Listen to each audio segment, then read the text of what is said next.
Pakistan and Khalistan. What's the recent connection? We all know the old one. What's happening right now? Let's find out. Hello and welcome to my channel. This is Aadi Achint. As the subject matter says, I'm going to talk about the involvement of Pakistan in the recent resurgence of this name called Khalistan. All of us might agree with the fact that we've not heard this for a long time. How come suddenly this is popping up? Pakistan's involvement with the Khalistan movement is well documented since history. Zulfikar Ali Bhutto, the Prime Minister of Pakistan post the 1971 war, has been quoted to say that Pakistan will also create a Bangladesh for India close to the Pakistani border. This can be interpreted by anyone very easily. The recent farmers' agitation ongoing in the national capital has obviously drawn some support from the global Khalistani diaspora, if I may put it that way.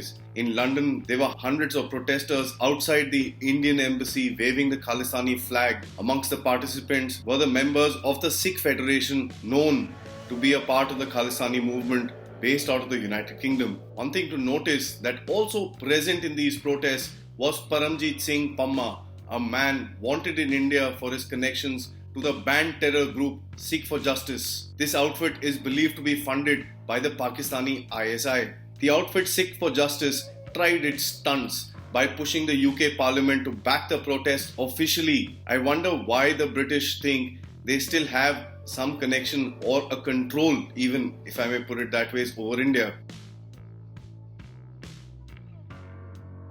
The US headquarters SFJ, that is the Sikh for Justice outfit, planned to blockade the Indian embassies in Europe as well as Northern America by doing what they do the best: protesting. Pakistan officially, in spite of its own problems, has its Interior Minister Fawad Chaudhry comment about this particular protest, bringing it to the limelight officially from Pakistan. For them, any anti-Modi rhetoric will do. It doesn't really matter whether it makes sense or not.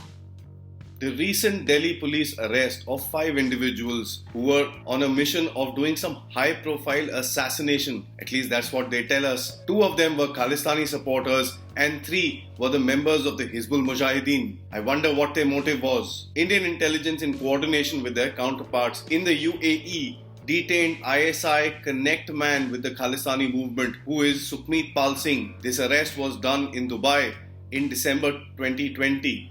Let me tell you, this is going to be a major setback for the big connection between the ISI and this so-called Khalistani movement. He was the guy pushing across the money as well as the support from the Pakistani government under the carpet. This man is wanted in India for several killings, including the killing of a Shaurya Chakra winner, Balwinder Singh Sandhu. We all know what is happening in terms of the Khalistani involvement in the recent farmers' protests, and I don't want to get into the political side of it.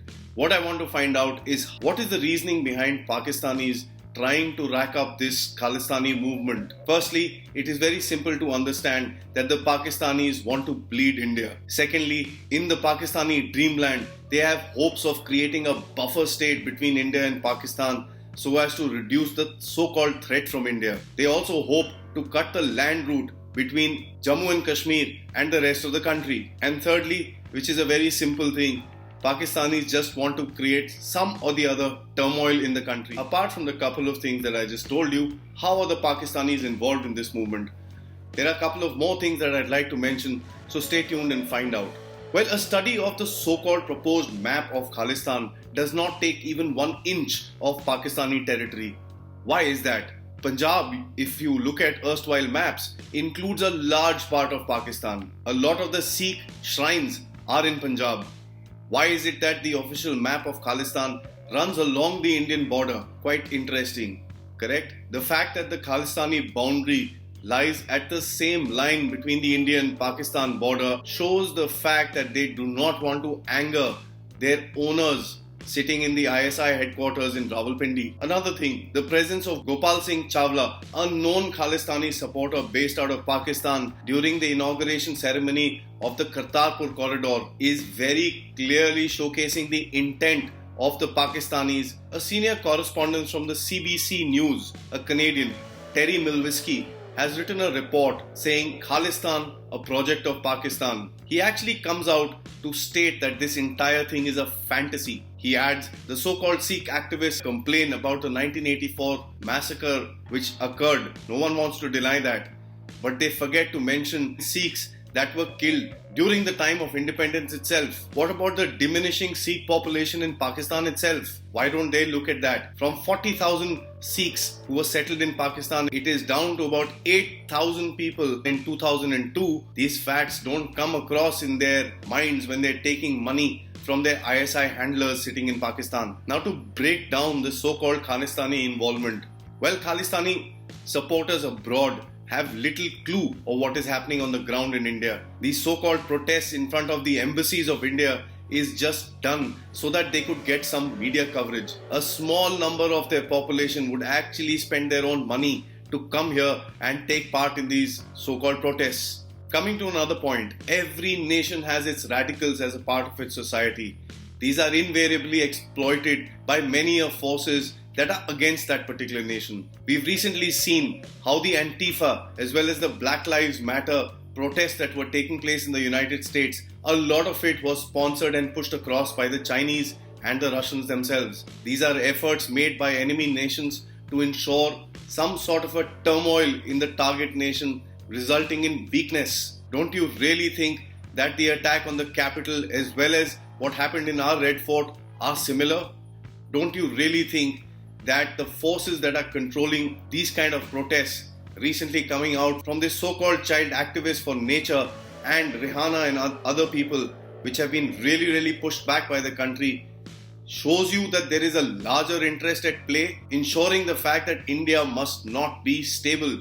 They know the fact that India will be stable, it will grow and it will outgrow most of these other countries. The concept of Urta Punjab, which is the drug-related problem which is happening in Punjab, is, we all know, pushed by Pakistan. This is done to undermine a society and its thinking. A society riddled with drugs will never be able to take correct decisions with their youth completely wasted. One of the main reasons that the Pakistanis have suddenly restarted this Khalistani movement is their failure in the Kashmir area. After the abrogation of 370, you can clearly see the signs, especially with the DDC elections, that the Kashmiris want to be slow and steady integrated with the rest of the country. Pakistani's playbook is so predictable. They started the Khalistani movement in the 80s. When it failed, due to a lot of pushback from the Indian intelligence agencies, they started the Kashmiri issue. Now that the Kashmiri issue has failed, they want to restart Khalistan. I mean, really, they don't have anything better to do in the country. There is also a very interesting thing that Indian intelligence has come out and said.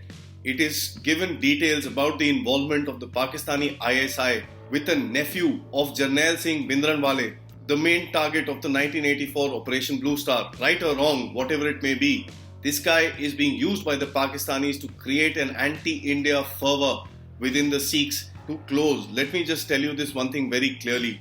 These so-called farmers' protests have tried their luck, bringing about one card after the other, trying to see the mood of the nation. They tried those anti-nationals to be brought up with their posters. After that, they tried the Khalistani card. All of these damn things have been failing. The reason is that the call for the so-called state of Khalistan is not present in the state of Punjab as much as they think. The Sikhs of this country have been an integral part of this nation. These are misguided people that have been given a wrong agenda and a wrong set of propaganda. We as a country must interfere and stop this. There are loads of people from the Sikh community itself who are resisting this kind of involvement of these kind of elements within their protests. I think it is time we support this. Right or wrong, if you support the protest or not, that is not the question. The question is the involvement of international hands within the internal matters of this country. This shall not be allowed. Thank you for watching this video. Subscribe to my channel, share my videos with your friends, and yes, share a thought for each and every soldier standing in the battle lines for you and me today. Once a day, every day. Jai Hind.